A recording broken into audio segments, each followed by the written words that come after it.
শ্রবণ কুমার শেখান, পিতামাতার প্রতি কর্তব্যই প্রকৃত ধর্ম, আর ভুল করলে তা স্বীকার করা ও অনুতাপ করাও রাজধর্ম।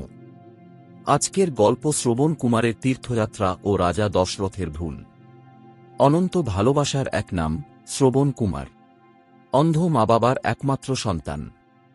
তাঁদের তীর্থে নিয়ে যেতে চাইলেন।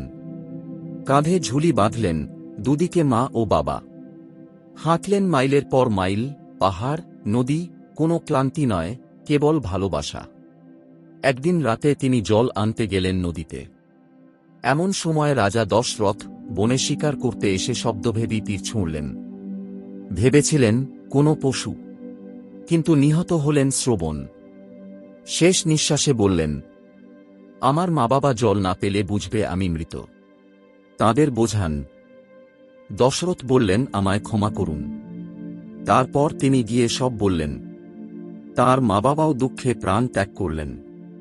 দশরথেরও চোখে তখন শুধুই অনুশোচনা। গল্পটি ভালো লাগলে ফলো করুন।